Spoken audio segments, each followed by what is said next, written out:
You know that Boneworks game that everyone loves so much? The one I made a video on and a couple people watched? Yeah, they made a sequel.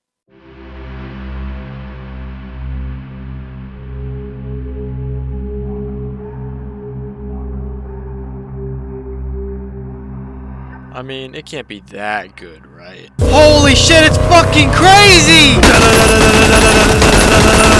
Boom! And then I hit him with the whack! Yeah, this game fucks. And I don't mean the bad kind of fucks that leaves you feeling ashamed of yourself. I'm talking the kind that makes you rethink your entire understanding of what it means to fuck. Huh? This game is an absolute blast and is well worth the price. It really adds to the never-ending list of games that features firearms equipped with an excessive amount of detail and realism, to the point where you feel like you're gonna dislocate the bones in your shoulder by one-handing a pump shotgun. It's nice that they made the game accessible for Quest users too, so little Timmy can get weird glances from his parents after beating a lifeless corpse to death for 10 minutes in his living room. Not projecting, of course. But when placed next to Boneworks, at least for me, I feel like something is missing. The classic mystery that Boneworks felt like it had doesn't feel present in BONELAB. Don't get me wrong, I love both of these games to death. Metaphorically. But there's just something so much more interesting to me about being lost in a big virtual utopia, making your way towards a definitive goal that you can physically see getting closer. Every level was connected and you felt like you were actually exploring a virtual world with a real objective. BONELAB has a few areas in the beginning and end that have this feeling, but it doesn't really feel like you worked to get there. And I mean that in the sense that BONELAB starts with a developing story, albeit one that's way more unusual than what can be found in Boneworks, but then kind of ditches it halfway through for these arcade-style games that, while fun, don't feel like it's part of the story. These games themselves could have been pushed back to their own arcade-style game without needing to be in the same world as Boneworks and still be just as fun. But I'm not here to review the game. No, that would be far too simple. What I want is more challenging, more time-consuming, something that fuels the uncontrollable goblin in my brain. So much like last time, this is my journey of completing every achievement in BONELAB. So, unlike the last video, I hadn't played this game prior to recording it, so I actually started with none of the achievements and played it on the day it came out. Which is also my birthday, by the way. We do not care. Most of these achievements could be completed by just playing the game normally, which is why I won't talk about them. So, for the sake of convenience, I'll be separating these achievements into 3 categories, one of which only exists to show which ones I'm not going to talk about. Moving on to the second group, I'll quickly mention all the achievements shown here. District, complete District Tac Trial. Arena Challenger, play and complete the arena level. Rooftops, play and complete the rooftops level. Tunnel Tipper, play and complete the Tunnel Tipper level. Dungeon Warrior, play and complete the Dungeon Warrior level. Computer, new environment, change the background in Hollow Chamber. And Long Time to Wait, in the Basement Sandbox level, incinerate Clippy. Now that we've covered the boring shit, let's move on to the stuff I have something to say about.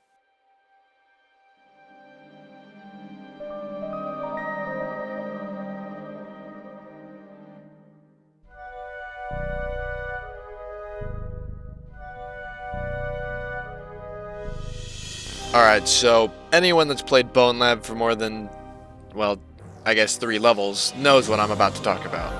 And if you do, then that's great. But shut up, we're getting there, just be patient. Now, for a second, imagine you're at Disney World. You remember the absurdly long line you had to wait in to get into the Space Ranger ride? And how much fun you had on it? You do? Okay, well imagine that, but the operator's absolutely fucking sloshed and accidentally directs you into an unfinished Hickory Dickory Dock, the mouse sucked off my cock roller coaster ride. But whoopsies, accidentally put an actual mounted heavy artillery machine gun on the front. Who keeps leaving those around? The idea of this achievement is to get at least 1,500 points by shooting as many targets as you can with the mounted gun. And I know that sounds easy, but oh my lord, it is fucking not. And since I'm just a little guy, I didn't want to spend the next 8 years of my life becoming a human aimbot, so I might have had a little help for my inventory, but at least I actually rode in the cart.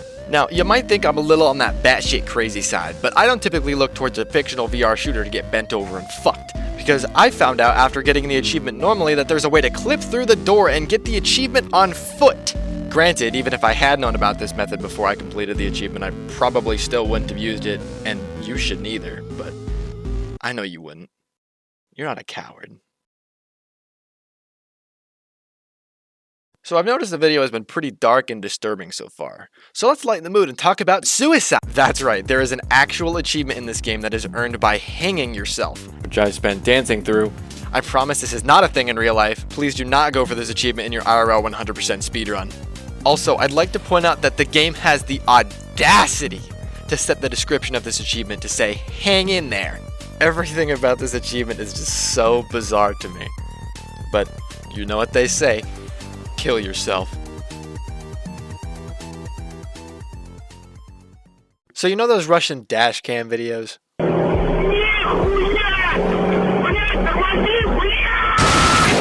Yeah, Stress Level 0 saw these videos and thought, okay, but what if that was a VR game? Which led to the creation of Monoground Motorway.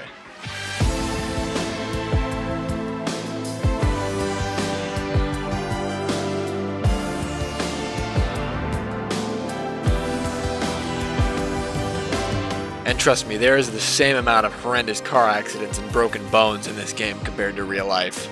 All you have to do for this achievement is to basically play Mario Kart Time Trials without a Ghost Racer unless you install Fusion or alternatively have schizophrenia.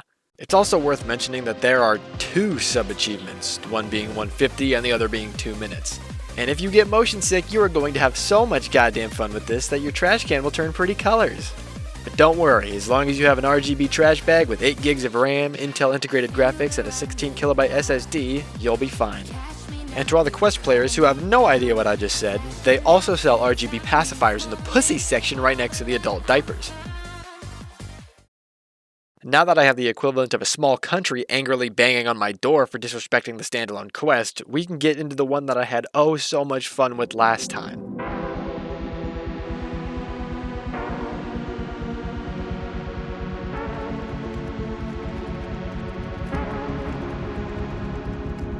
Luckily, I've grown since that video, and am now a superior being in my current state.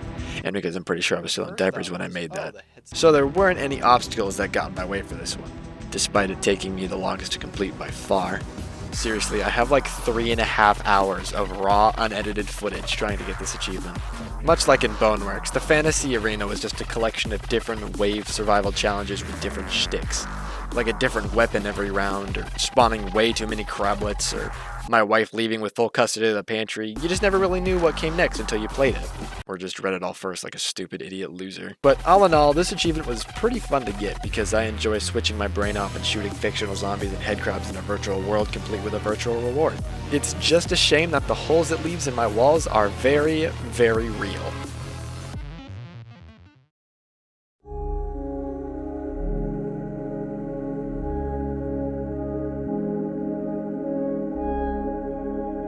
And here we are. We've reached the final achievement, and a close second to the longest time to complete.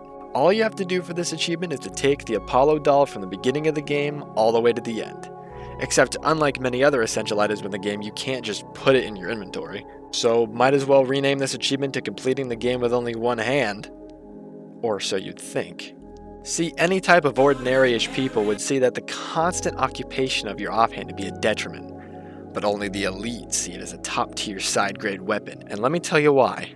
This little shit is holding a spear in his hand that you can actually use to stab enemies with, and best of all, if you're feeling saucy, he doubles as a blunt weapon, and will happily beat the life out of a poor nobody just trying to make sure that wall don't go nowhere. So, it is confirmed, Apollo is officially a top-tier weapon, easiest S tier of my life, and simply the best weapon in the game. The name makes sense as he is officially my pal Apollo, don't at me. Holding Apollo as you enter a loading zone for the next level will keep him with you, but he does have a tendency to get lost. Like in Ascent, I was looking for him all over the starting area and I thought I was fucking crazy. Speaking of being crazy, if you haven't subscribed yet, I'm gonna find where you live, and I searched for like 10 minutes. I even spawned a flashlight in the dark room where you spawned to make sure I didn't miss him. I tried reloading the level, making sure I kept my fingers firmly on the grip button, but still nothing. I looked up online if he wasn't supposed to spawn in the room for just the last level, and I could not find a singular post even mentioning this problem, until I finally had the common sense to just play the level normally. And as it turns out, he just spawns near the end of the level. But throughout the level, I looked for him everywhere. I felt like a mother who had lost their bastard son in a Target, checking every locker and trash can I could to make sure I didn't miss him. And yet, here he was just sitting on a lifted platform near the end. So, if you're gonna go for this achievement and you can't find Apollo on Ascent, that is why. Please do not gaslight yourself into thinking your game was missing a file or something like I did. Also, climbing the windmill was fun. And at last, we've done it. With the last achievement out of the way meant I now had completed every unlockable achievement in BONELAB. I would just like to point out that yes, I did actually start making this video a year ago, but unfortunately I kinda actually have a life and a lot has happened since last year. Sorry this video took so long, it's a little overdue, but it seems to me I reach every trend way later than their time of relevance. For those who want to know my complete thoughts of the game, I might make a video on that in the future depending on how this video is received, but for now I rated Bummerland out of a Next Up Forever. Of course, for you filthy numerics out there, that translates to about an 8 out of 10. And as always, thanks for watching. Make sure you smash the shit out of that like button, and make sure you subscribe. No, seriously, you better fucking subscribe. Press the subscribe button. Why haven't you subscribed? Press the fucking...